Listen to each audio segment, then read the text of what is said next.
Hey, peace and blessings, family. Happy Sunday, and welcome to Sunday Sitting with Sisters. I am Rolanda Wilkins, and Sister Dana, I'm not sure if she's going to be here today, but I'm here today.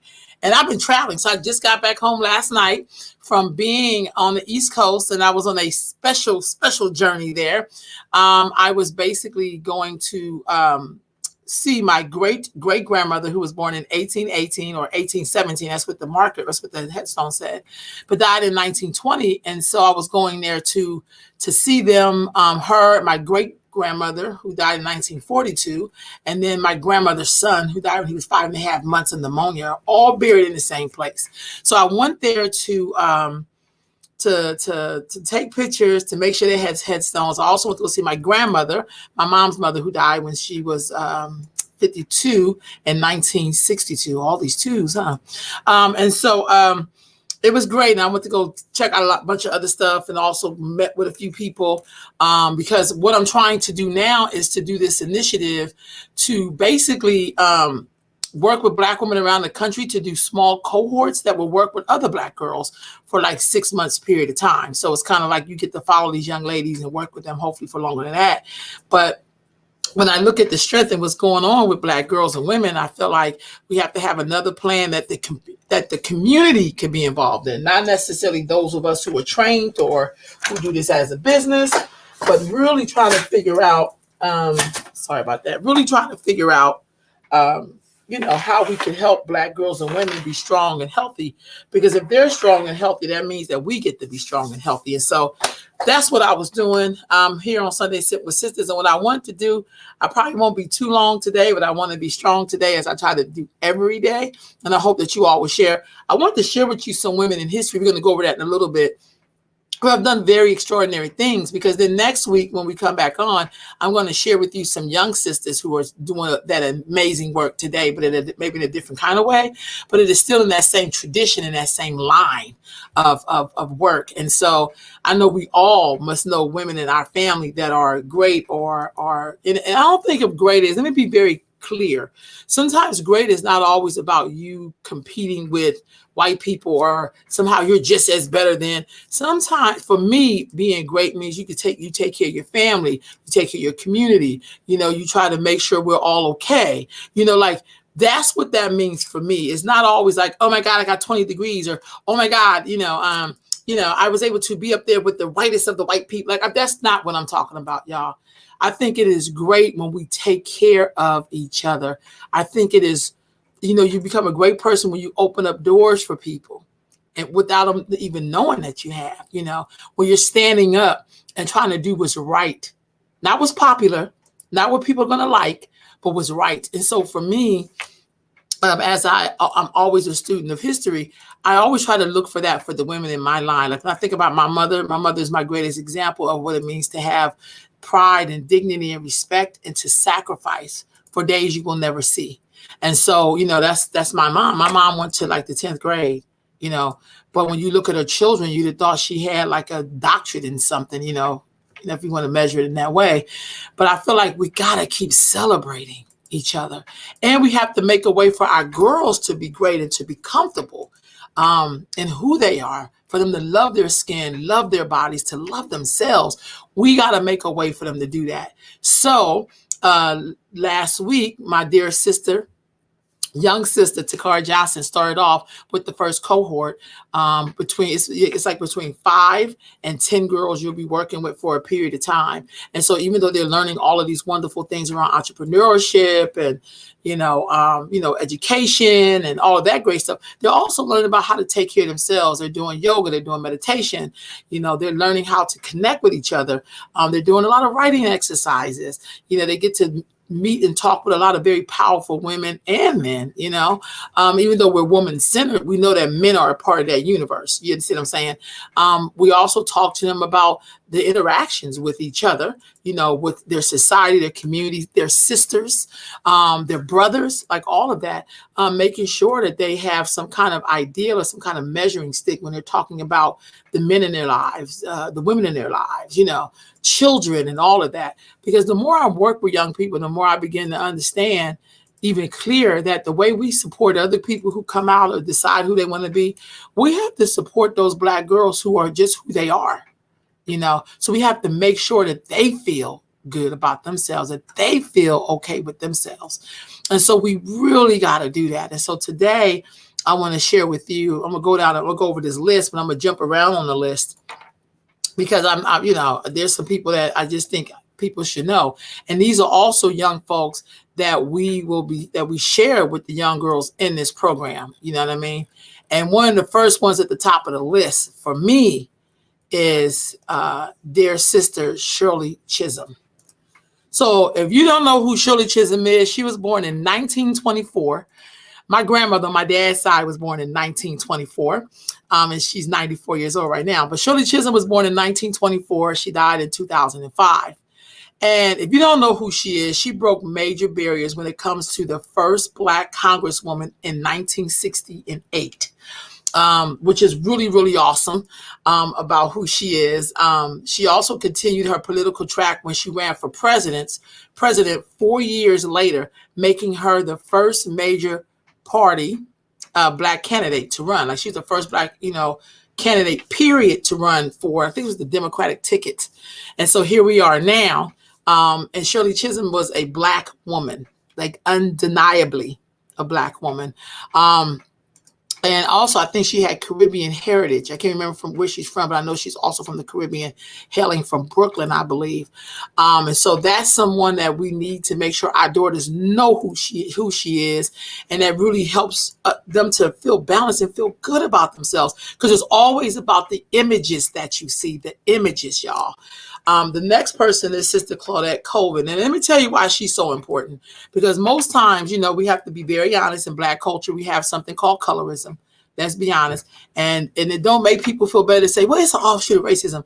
Don't nobody really care about that. It's like, if we know we're doing something that we know is detrimental to ourselves, then we must change it. We must change it. We can't be blaming everything on white people. If we know that it's wrong, then we should basically change that. You know, like we should not be doing it. You know what I'm saying? So anyway. Okay, I get what you're saying, sis. And then we just share some of y'all comments. So in this case, y'all didn't know, I'm training a young sister to help me produce these shows. And so she's right here. So sometimes you may see me veer off a little bit to the left, only because I may be giving her instructions. So no worry. So this is what I think is so important, is that for some reason, we sometimes don't recognize you unless you look a certain way, unless you have certain credentials. And I'm going to just be very honest. For me in this time, I don't even think all of that is important. You know, the most bravest acts I've ever seen were people who were not even on the radar, to be very honest with you. But this sister, several months before Rosa Parks refused to give up her seat on the bus, this at the time was a young 15-year-old sister who, you know, got arrested for resisting, she wanted to sit on the bus, or, she wanted to sit where she wanted to sit, basically. And this was in Montgomery, Alabama. And let me just stop and say that if you ever go to Montgomery, Alabama, you need to go to the Lynching Memorial or the Peace and Justice, it's an initiative, but they have a legacy museum. And if you don't know anything about Montgomery, Alabama, in its heyday, it basically was, very much rich in money, because they had like a slave holding where they basically it was like a slave holding Wall Street, if you will, where they broker and enslaved and sold Black people, basically. And this was during what they called the second enslavement of people, when they basically had domestic slavery, like when they stopped bringing enslaved people from Africa, and they had to baker and broke the enslaved descendants they had here. So that's where she did this at. Now, to me, that's super brave. Because if you know anything about Montgomery, Alabama, she had to really have some real strength and some real balls to do something like that. And so she served as one of 4 plaintiffs in this case, Brower versus Gale, who ruled that Montgomery's segregating bus system was unconstitutional. But I want you to look at this sister's face, Claudette Colvin, and this is a sister who, she's an ordinary person, 15-year-old girl on the bus. She didn't have the NAACP behind her. She didn't have any of that. She basically, she didn't have any of that. And so I think sometimes we have to really remember you know, when people do these kind of acts, we really, really, really have to remember who they are. And sometimes we really don't do that at all. So I would hope that you would. We're going to share the link to where I got these from. It's a whole bunch. I'm not going to go through all of them. I'm going to share some of them because I just think it's important. The next person is Ida B. Wells. Now, look, y'all, she was born in 1862. So that was like maybe about 3 years or so before slavery was over, or at least, you know, the Civil War was over. You can take that down so that way they can see her face. So basically, when I'm in Chicago on the road trip, we take young women to see her. We take her to see her house where she was, where her house was in Chicago. But if you don't know who she is, man, she's incredible. She basically was a journalist, investigative journalism in the South. She, you know, she documented a lot about the lynchings that were going on there. She also was elected the secretary of the Colored Press in 1869. I mean, she was like one of those people, and I see the spirit of her and a lot of young people that I work with that, you know, highlight or tell us about what was going on in our society now. And I like to think somehow some of that is in the tradition of Ida B. Wells. And she's one of those people that we got to talk about. We just got to talk about. But she helped bring international attention to the horrors of slavery in the South with her investigative journalism. That's what she was known for. And so when you look up now and you see Black women still out there fighting, I always think in the ways that they fight, because we don't all fight the same way. Some of us are not marching. Some of us is making sure families are safe. Some of us is making sure that, you know, our communities are well. All of that is a part of the fight. You know what I mean? And so here in that time, lynching was really big, and she was out there bringing international attention to lynching. So we cannot forget her at all. We just cannot forget her at all. We're going to go to Phyllis Wheatley. And the reason why I'm kind of focusing on some of these people who are from like 1700, 1800, I think sometimes we just think we just showed up now and being so brave. But some of us, a lot of us really, basically, our ancestors were very brave because it was in a time where we didn't have a lot of rights the way we have rights now. You know, and so I never, ever make the mistake of feeling like what I'm going through now is worse than what they went through. I just never do that. I was taught that, and I believe this to be true, that my absolute worst day is better than my ancestors' best day. So, because I can always go to bed, get up tomorrow, do it again. I can always, you know, figure out what I'm going to do next. I can always have time to feel vulnerable and cry. I always have time to be mad and whatever. But I can always have another plan to make it out of there. So I had to absolutely pick her because it was just not a easy time for a woman like this. So this is Phyllis Wheatley. Sorry, y'all. 1753 to 1784. And yes, ma'am. Okay. So hold on, family. Give me just a minute. I know. That was just me. Oh, wait a minute. Hold on, family. That's it. I may have to okay you over here. Okay, go back to YouTube again, see if it lets you in there. Thank you for telling me. You're right on the money. All right, y'all. I'm sorry. I'm training somebody, so it's just, but I'm grateful to have a person to train to learn this stuff. I think it is so important to let you in. Okay. No, it's because you're in there. You got to sign yourself out. Because see, I'm on pause. I'll click right here. Okay. I'll do it again. Capital B, beloved. Number 4. And me, capital M. Okay, that should take you over there. And it should give me a notice. Okay, family, sorry about that. So it should let you in now. Try it now. Okay, family. So we getting it in. We getting it in. Thank y'all for rolling with it. So we have Phyllis Wheatley. And so even though people say that, this is what I have come to learn. All of us did not grow up in Black culture the way we're not all having the same Black cultural experience. Let me just start by saying that. But more importantly, like I know Black people with the same age, sometimes they're older than me, they did not grow up with the Black national anthem. I know Black people that where they were living, they was not having that experience. There was a lot of Black folks who grew up who did not, necessarily their experience was not like mine. to be very honest with you. And it's not in a bad way. It just was not like mine. I think sometimes when we are talking about the Black experience, and I sometimes do this myself, sometimes I think people are having the same experience that I'm having, but they're really not. And I mean, and that's okay. But I'm so grateful that I grew up. My earlier part of my life was in Philadelphia, Pennsylvania, North Philly.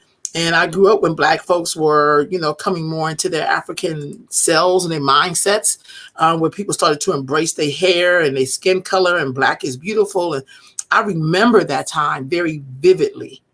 And that really did shape me as a human being growing up. So I got to know who a lot of these people were, because, they were teaching us all that. I grew up listening to that Stevie Wonder album when, that song Was a Black Man, learning about history and culture. I grew up in Black exploitation. So I got a chance to see Black people on the screen, you know what I mean? And so I never make the assumption. So when I hear people say, they always teaching the same 4 people, that could be true, but some people didn't even get Malcolm X. Some people didn't, they may have gotten Dr. King, but they probably got the generic part of Dr. King. They didn't really know, who he really was, the full extent of who he was, So, and bringing y'all these women this morning, this is something you should think about. Right now, we're on the quarantine still. If you're teaching your kids at home, you probably should, there's a bunch of information online. Look up 10 Black women or 10 Black men, look them up. But we should be sharing this information with our children, because it really is our job. It is our job to do this. There's no one else's job to do this. I'm not expecting your teachers to do it. That is your job. And I'm so grateful that I grew up in a community and with people who understood that. And so they really impacted me in terms of my own responsibility. So we're going to look at Sister Phyllis Wheatley. And she basically was a former enslaved person who was kidnapped from West Africa and brought to America. She was brought by a Boston family and became their personal servant. Now, look at this, sister. This is a painting, of course, rendition, but look at her. Now, someone kidnaps you from your homeland, brings you all the way across the water, and then you have to be a slave or enslaved person to a family. But through all of that, with the aid of the family, I don't know if it's the family, the Boston family, she learned to read and eventually became one of the first women to publish a book of poetry in 1773. So when you think about this, now I get the fact that, I think you have to be very careful when we tell these stories. What do you mean, Londa? What do you mean? Because when you purchase a people and then you teach them maybe how to read or write or whatever, it doesn't make the family any nobler. You see what I'm saying? Because the fact that they were buying people, when you're buying a person, give thanks that she had a way of having an outlet for expression, taking that talent and learning and putting it to use. But I just felt like when I think about the horrors of slavery, there's no way to dress it up. There's no way to dress it up. So we give thanks for our dear sister because, she taught herself, how to read. And to me, that's major. That's super. That's major. The next person is Flo Kennedy. Flo Kennedy, born in 1916, and died in 2000. She lived a pretty long time. Kennedy was the founding member of the National Organization of Women and one of the first Black women lawyers to graduate from Columbia Law School. Stop right there. Okay, so when I see the National Organization of Women, I'm not going to front, I always see a bunch of white women. I'm not going to lie. And then I will see some Black women too. We in everything, honestly. But when you hear about it, the face of it is usually white women, But I did not know that she was one of the founding members, was a Black woman, Flo Kennedy, okay? But also she was a lawyer and graduated from Columbia Law School. She helped to found the Feminist Party in 1971, a Black woman. See, I think of feminists, I think of white women. I'm just saying, which later became the Representative Shirley Chisholm for president. So she basically later nominated Representative Shirley Chisholm for president. So not only was she with the National Women Organization of Women and was a lawyer and graduated from Columbia Law School, she helped to found the Feminist Party, but she also nominated our dear sister Shirley Chisholm for president. Now, we started off with Shirley Chisholm. That is something, see, all of these linkages. And so now when I look at our community, And not all of us, y'all, because I think sometimes black folks are not a monolith. I say that all the time. People joke about it, but it's the truth. Not all of us want the same things. Not all of us are going to the same place. Let's just be honest.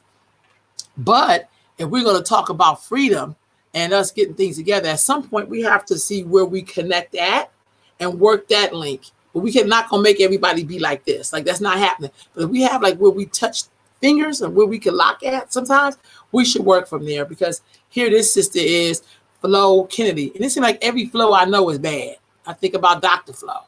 You know, I mean, come on. Like, them flows is something else. So, Sister Sojourner Truth, born in 1797, and in 1883, she became an ancestor.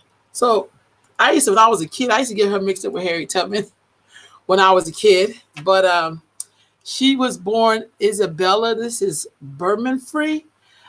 She escaped slavery with her infant daughter and changed her name to Sojourner Truth. So hold on, family. This dear queen escaped slavery with her infant daughter. Okay? She was best known for her speech in Ohio Women's Rights Convention in 1851 entitled, Ain't I a Woman? Now, hold on, family. We should know who she is. We have the Sojourner Truth Museum here in Sacramento you should be checking out. You know, I'm pretty sure they have a lot of stuff for her. But here's a woman, sound like black woman I know today, you know, in a different kind of way. But not only did she escape slavery, but she did it with her infant daughter. Think about that. So that's our dear sister, Sojourner Truth. Then one of my absolute favorites is Fannie Lou Hamer, born in 1917, died in 1977. Let me just say this. I worked in Rootville, Mississippi. I worked in Sharkey County. And let me tell you, there's some bad sisters down there, queen mothers down there. And that's where she is from. She's a powerful woman. I feel like I can relate to her so much. And just in terms of like her tenacity, her dignity, the way she stood up for herself. You know what I mean? Here she is. And Fannie Lou Hamer was a civil rights activist and organizer of the Student Nonviolent Coordinated Committee, Fannie Lou Hamer. She helped blacks register to vote and co-founded the Mississippi Freedom Democratic Party. Now, hold on, family. Now, this is deep because right now we're talking about voting. And I'm going to be honest with y'all. This is my truth. I don't care how you vote because I'm not a Democrat, but I'm not a Republican. I vote my conscience. I don't vote down the party ticket. Nobody can scare me into voting however they think is going to be best for them and maybe not best for me. Let me say that again. You can never scare me on voting for what's best for you because it may not be best for me. Right? However, at least you vote. And when you look at someone like Sister Fannie Lou Hamer, who went through a lot, family, not just holding signs and talking shit, you know, and she was beaten before. You know what I mean? So she went through a lot of stuff. And I think sometimes, you know, it sometimes pains me when we try to compare ourselves to the past when none of us have ever gotten our ass whooping like that in the cell. You know, if we're standing for what we believe in. So Sister Fannie Lou Hamer is one of those sisters that you just cannot deny who she is. You just really can't. It's not possible. And I'm saying her name, but now I got to say this brother name that I actually learned about this week because when I went to go visit my grandmothers, one of them is buried in a section that's named for him, and it's called Cato. This brother name is Octavius Valentine Cato. Because we talked about voting and Fannie Lou Hamer, immediately his brother came to mind. He was born in 1839. He died in 1871. So this brother did all kinds of stuff. He fought in the Civil War. He was a patriotic American. You know, he worked at the Institute for, this is what got me. He worked at the, I'm trying to get this right, the Franklin Institute and the Union League Association. He was the headmaster at the Institute for Colored Youth, which later became Cheney University. Now I'm talking about Cato, but I'm going to connect him to Fannie Lou Hamer in terms of voting and the right to vote. But what this guy is really famous for, he served in Pennsylvania National Guard as a major in the Union Army during the Civil War. This guy, but this dear brother Cato, Octavius Cato, he was assassinated on Election Day, October the 10th, 1871, in front of a polling place on the 700 block of South Avenue in South Philadelphia. Now, here's a black man. I don't have his picture. When we said Fannie Lou Hamer, immediately, because I think we got to start connecting these dots, it made me think of Octavius Valentine Cato, who was one of those brothers who was out there helping us to vote, register to vote, because he thought that voting would really help impact the black community. And he was assassinated on Election Day in front of a polling place. So don't tell me about register to vote. I don't believe in voting or whatever it is. I'm not telling you who to vote for. I'm not. I'm just not. Because I'm not afraid. I'm not afraid. I think we do better under pressure, but that's just London. However, I think out of the respect, because we know, especially you must vote locally, especially locally, you must vote. And so, you know, when I think of Sister Fannie Lou Hamer, I think about Cato. Got to. I think about all of those people who stood up and fought and bled and died for us just to have. I'm not telling you who to vote for, because I got to keep saying that. But I also know that there's power in there if you do it right.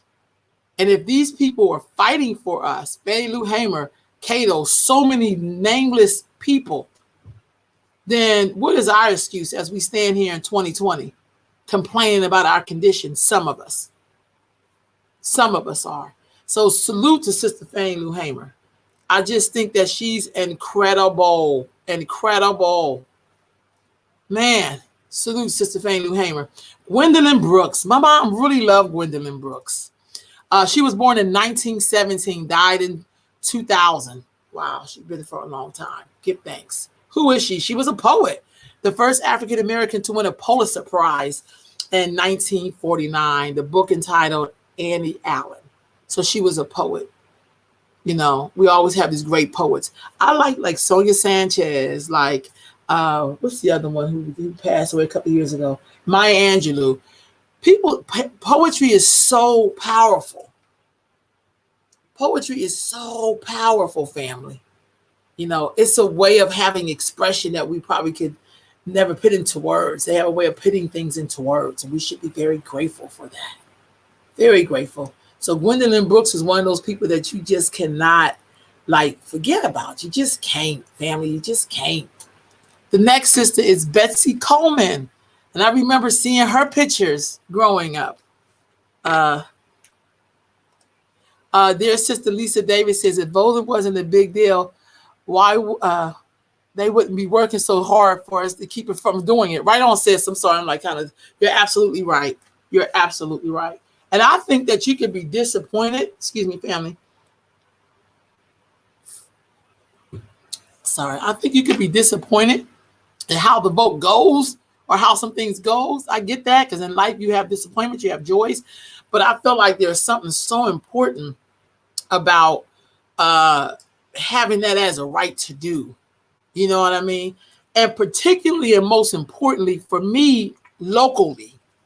See, what I come to learn is that when people talk about, could you roll back up to Fannie Lou Hamer? Because I'm on voting again. I'm sorry. And I'm going to get to Betsy Coleman. But this is what I learned in my travels. When I hear people talk about states' rights and things like that, for some Black people, that goes over the head like this. But I started to think, why do I see certain groups of people, y'all know what I'm talking about, so hard on those state rights? Why is it that people will go way up to Montana and be like, don't y'all come in here? You know, talking about the government. And then for Black people, we'll be voting nationally, which is important too. But then locally, our stuff is messed up. And everybody else locally is doing great, but Black people are struggling. Locally, people have their own sections of the city. Locally. So no matter who the president is or who, whatever, they still locally can control their environment. And I think sometimes as Black folks, we got to be able to be just as diverse in terms of looking at things locally when it comes to voting, and nationally, of course. But what I've always learned, big wig people have never helped small people. Small people have always helped each other. You know what I mean? Because by the time it trickles down, we barely see any of it. But we'll be celebrating the people at the top, even though they give us nothing. So we have to have a different way of doing politics. But I always say voting. You must vote. And I don't want to hear, don't be guilting me. Shut up. Because when some stuff go wrong, then you coming to me. But you didn't vote. Please miss me with all that. Please. Just miss me altogether. Miss me. So take me down to Betsy Coleman. Sorry, y'all. I had to put this, because I agree with you, sis, because they fighting real hard for us not to be able to have that vote. I mean, they are really fighting hard. But my thing is, are we fighting just as hard to make sure that we can have the vote? You know, and I feel like we better have a plan. No matter who gets in there, we better have a plan, or we gonna be in trouble. Right? Also, questions. Yes, she was a very great poet. So, Betsy Coleman, born in 1892, died in 1926. That's the same year my grandmother was born. Betsy Coleman became the first Black woman to earn a pilot's license and the first Black woman to stage a public flight in the United States. Hold on, family. Hold on. First Black woman to get a pilot's license. I wonder how many Black women have a pilot's license. Even today. I ain't talking about how many of us fly in the plane. No, how many of us have a pilot's license? And then she became the first Black woman to stage a public flight in the United States. She specialized in stunt flying and parachuting and remains a pioneer for women in aviation. I remember always seeing her growing up. Always. Because how many of us is still, when I see a Black woman pilot, which I don't think I've ever seen one yet in person, because I fly a lot. But I always think to myself, wow, I have never, ever seen this person. Ever. All right, let's get to this next sister. And she's still living, at least according when they wrote this article. Diane Nash, born in 1938. Okay, 1938. And she's presently still alive, at least when this article was written. Nash is the founding member of the Student Nonviolent Coordinating Committee.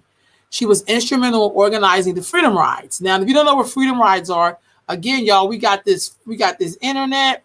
You should be looking this stuff up. There's no reason today for us not to understand what the word means. You can always look it up and then ask for more clarification.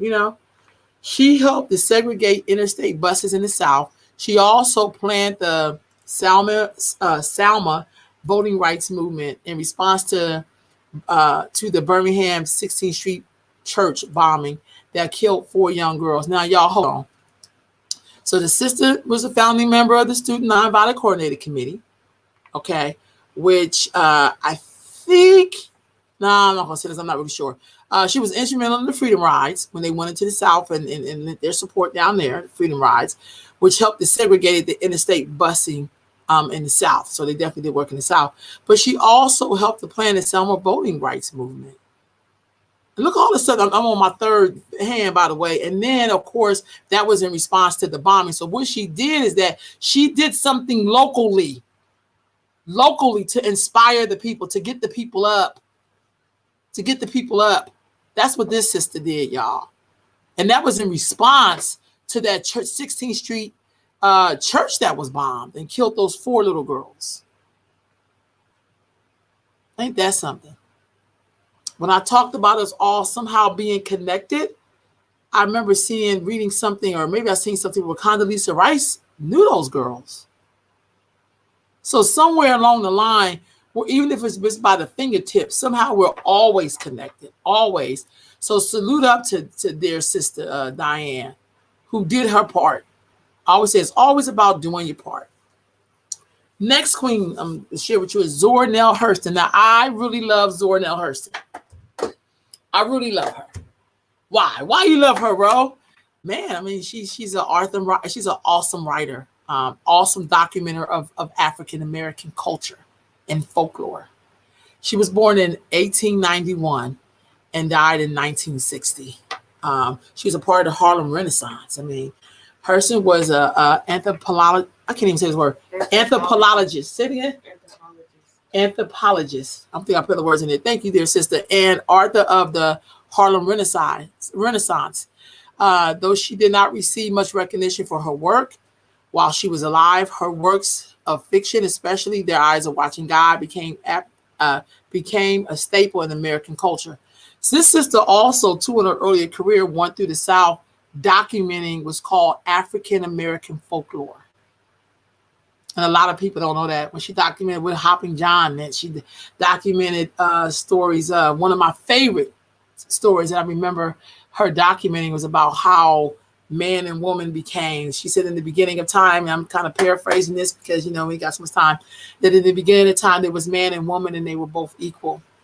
And one day the man got this idea where he went up to God and asked God to give him more strength than the woman. And God, just like the universe, doesn't ask questions why you want it, just gave it to him. He went back down to earth and started acting kind of stupid with his power. So the woman got mad and was sitting on the side kind of pouting about it, and the devil popped up. And the devil asked her what was wrong, and she explained it to her. And the devil said, well, look, if you go up to God and ask for these 3 keys, you bring those 3 keys back down, I could tell you what to do with those 3 keys, and you'll get even with man. No problem. The woman goes up to God, asks for the 3 keys. He said, no problem. Of course, it's the universe. It doesn't ask questions why. Gave her the 3 keys. She got back down to earth, and the devil popped up and gave her instruction. So when the man came home, and he was tired from a long day's work, so he went to get some food to eat, and the kitchen was locked. The woman had not been cooking.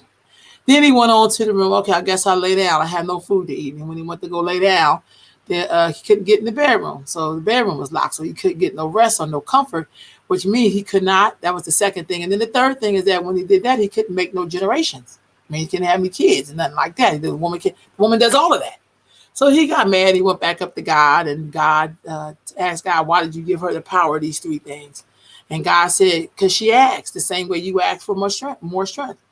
So he turned around and started pouting to walk back down to earth. And God told man, look, take these chocolates and these flowers and be very careful with how you use your strength, your energy. So the moral to the story is, first of all, that both so-called good and evil, bad or good or whatever, still balances out everything. And you have to be very careful to how you use your gifts, that you may have more than someone else's. And when I share that story in my classes, the young people love it. And I said, that's folklore. And Black Americans have a lot of folklore because we created it at the time. So Zora Neale Hurston was famous for going into the South and documenting those stories. So, all right, y'all, let's go on down this thing. Let me see who I'm going to next. I'm going to touch on Hattie McDaniel. Just go down one.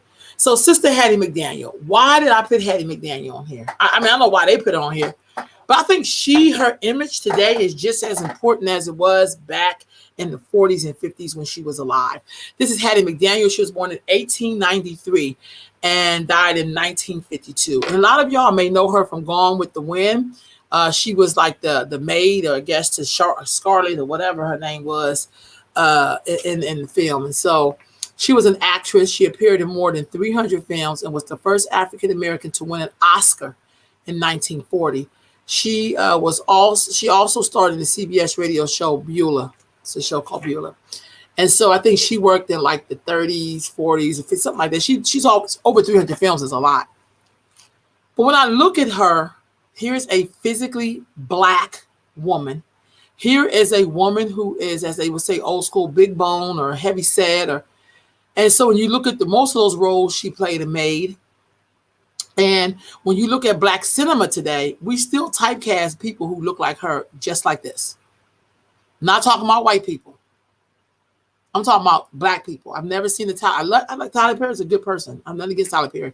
But I just know when I see heavy set Black women, they would never be the love interest. They would never be the center in terms of seeing her as a beautiful woman like you would do the person on the opposite end of the spectrum. So when I look at Sister Hattie McDaniel, a lot of things come to mind. The first thing that come to mind is that when she won that Oscar that they so proudly document her for, when you first seen it, and Whoopi Goldberg shared this on some kind of show. I can't remember the show, but it moved me so, because I think she had got an Oscar years later, that same Oscar. And she dedicated to Hattie McDaniel. And what she said was, When they first showed it, you see her crying, accepting this Oscar, and it just looks really beautiful. Like, oh my God, she's getting this Oscar. Oh my God. But what we all didn't know is that she was in an empty studio accepting that award. She didn't even get to be in front of her peers. And so we don't know if she was crying because she won the Oscar, or was she crying because I still can't get no respect for my craft, even though most of the things she played in, she was a maid. And I think that's the complexity that Black Americans are faced with right now. You know, why we are just as color struck as supremacy when it comes to darker hued people and people who are have more meat on their bones, or big bones that are thick, or whatever the hell we want to call it today. But we still treat people like the way Hattie McDaniel was treated in Black cinema and Black theater. You know, it made me think one time when I heard Whoopi Goldberg say, I had to create movies where I was beautiful in the movie, because Black people weren't going to create nothing where I was beautiful. I think about Sister Fannie Lou Hamer. So when I hear people sometimes talk about, well, I don't like that she did it, shut up, because you don't walk in her shoes. Nobody's going to take abuse from Black people and act like it's moving the movement forward. No, it breaks people's spirits is what it does. Just so you can think we're together. That's shameful. So I always salute Hattie McDaniel, because she reminds me of the struggle that we still got going on. We are still in the midst of this struggle. We're still there, family. We're still there. So I always salute Sister Hattie McDaniel. All right, y'all, we moving on to Sister Daisy Bates. Daisy Bates, born in 1914, died in 1999. This dear sister here, what did she do? Why are we looking at Daisy Bates? A civil rights activist and journalist, Bates documented the fight to end segregation in Arkansas. I know a lot of people that's from Arkansas, a lot. Along with her husband, she ran a weekly Black newspaper and became the president of the Arkansas chapter of the NAACP. Again, media, the importance, just like Ida B. Wells, media, documenting stuff, so important, y'all. Documenting stuff. We cannot let the Black press die, but even those of us who do media, the journalism by the internet, it is our job to keep documenting. It's our job, y'all. In this system, it must not have been easy. I've been through Arkansas a few times, you know, so the fact that she was documenting that, you know, in a time where it just wasn't, you know, it's not like now we doing reality TV shows and talk about who slept with who or whatever, and we act like that's journalism. That's really embarrassing and kind of shameful. But I mean, you know, this is when they did it with purpose, because it was about moving us along so that we would have more opportunities and people also to know what's going on. There's nothing sadder than when people leave the planet and nobody marks that they left. It's like they never ever existed, like they never came to the planet. So I always give thanks for the Black press through the years, through the decades, through the centuries. You know, because some things date all the way back to 1700 that I've seen, especially along that eastern seaboard. Next, we have Dr. Mae Jameson, born in 1956, and she is still alive, and she's just as beautiful now as she is in this picture in her NASA suit. Okay, so who is she, y'all? She was the first Black woman to be admitted into the, astrology? No. Oh my God, I had this word. Say it. No, don't go for it, because people are watching that, so you have to leave that up here. That's okay. Astronaut, got it. My brain went froze. I'm sorry. Let me read this over, y'all. She was the first Black woman to be admitted into the astronaut training program and fly into space in 1987. Jameson also developed and participated in the research project on hepatitis B vaccine and rabies. Now, I did not know that she was a part of the research with hepatitis B vaccine and rabies. I did not know that at all. I don't know why I couldn't say astronaut, but it was like boop. But this is a sister I grew up seeing her as well. We got to know who these people are, y'all, and should be very proud. We have a Black woman in outer space. But not just that. Think about hepatitis B and how major that is in our community right now, particularly hepatitis B. And here's a sister that was a part of the research project on that. We should be very proud of her. Salute to that dear sister. Sister Ella Baker, Queen Mother Ella Baker, born in 1903, died in 1986. Well, I think I was like in the ninth grade or something at that time. Beautiful sister. Who is she? Baker was the national director of the NAACP. She also worked with the Southern Christian Leadership Conference and the Student Nonviolent Coordinator Committee. As one of the leading figures in the civil rights movement, Baker is known for her leadership style, which helped develop other skills to become the leader in fighting for a better future. Now, y'all, look at this queen. And there's the Ella Baker Freedom Center, I think, in San Francisco. So, this sister was very powerful. Now we're in the era everybody's an activist, but I don't wonder how many people know who Ella Baker is and what she really contribute.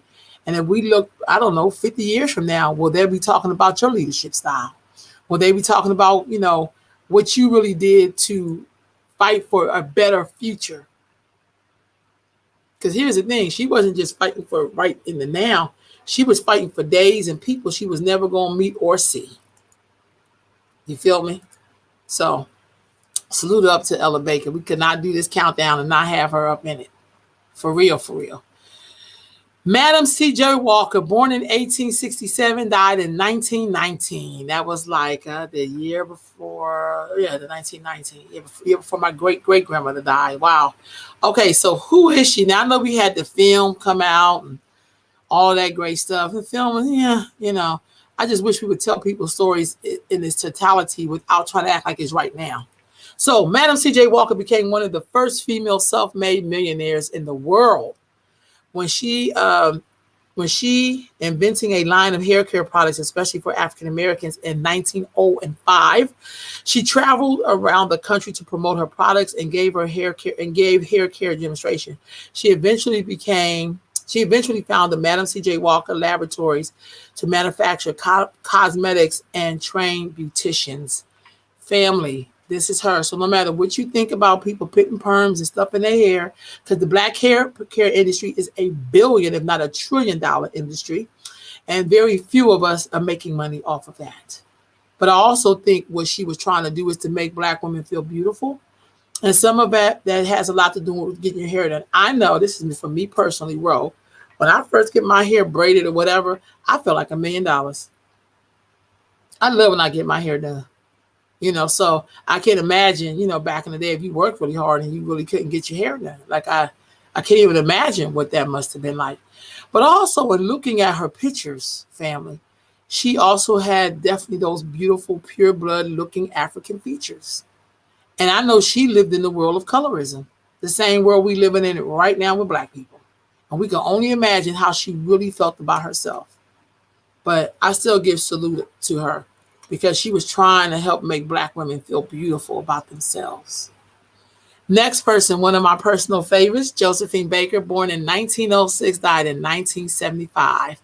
And this is one person that if I had a wish to interview somebody from history, and it's not my own mama, it would be her, because I've just always been so fascinated by who she was and how she lived her life.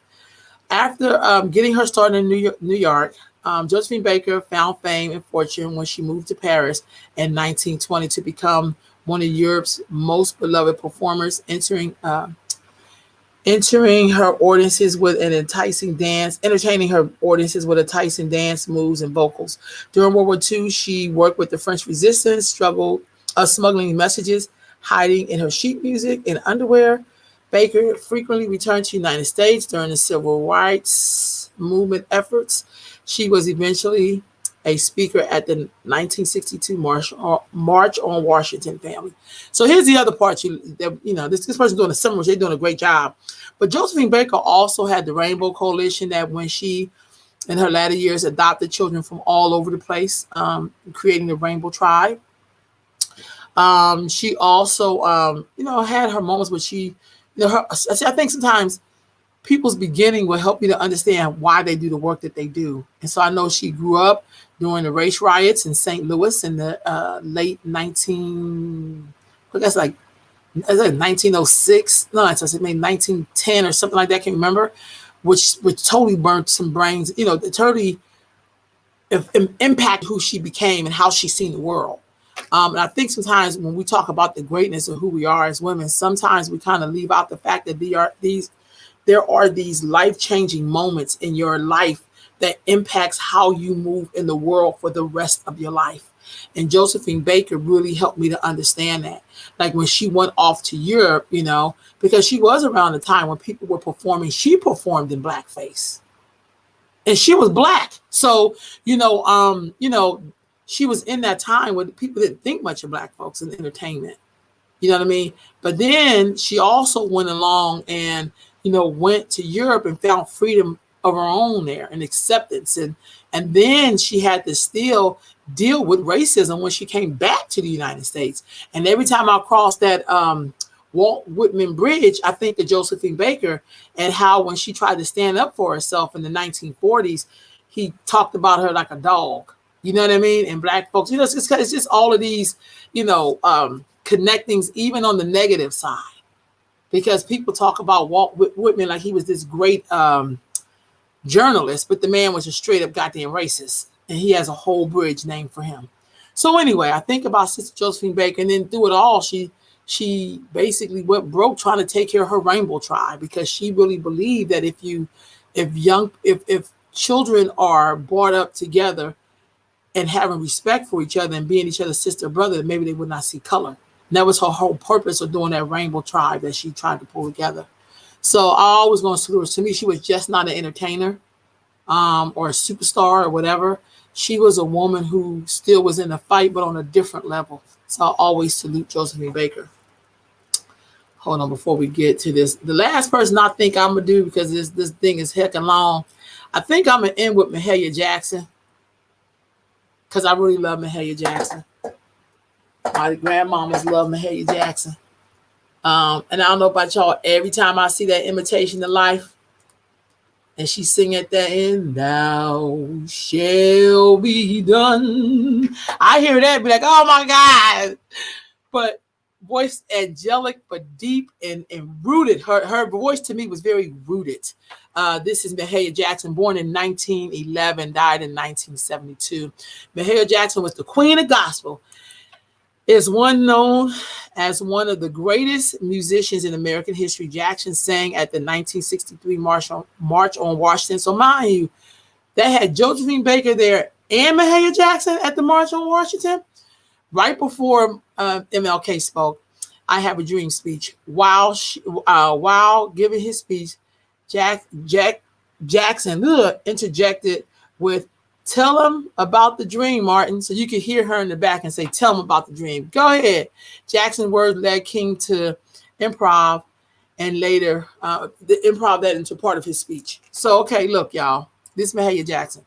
It's a lot of other women on this list that I did not share. You could always go, you can put that link up.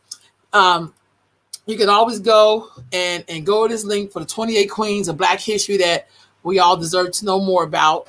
If you're homeschooling your kids, your grandkids, kids, your adult kids, grown kids, they should know who these 28 women are. Y'all, it was a lot. It's always a pleasure to share information. I'm always so grateful. Thank you. I'm always so grateful. I hope that you learned a lot today. I know I did. I'm going to show you this. So for me, this is my great-great-grandmother. Her name was Winnie Parks. She was born in 1818 or 1817, and she died in 1920. So it is so important to know who your ancestors are. She made the journey along with her daughter from Fairfax County, Virginia, to where she was enslaved at, to Philadelphia, Pennsylvania, in like 1899 or something like that. She came up, like a lot of people who were leaving the South after slavery, and been here ever since. Like I know I could go right to where we were from, at least in Philadelphia, and of course in Virginia.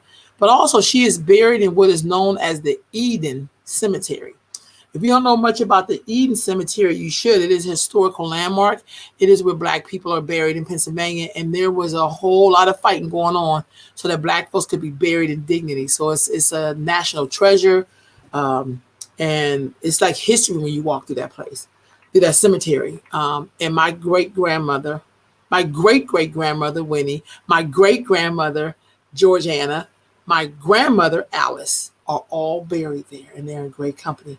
So I just felt like today I had to salute great women today that we need to know about. And with that, family, I hope that y'all would have a great day. I'll be back at noon with Sister Sequestra Satawi, and she will be talking about great books from Voices from Rise Women. Ladies and gentlemen, I shall see you all next week. Dana will be back, and I'll definitely see you then. All right, family. We're about to get this in. It's time to get up out of here.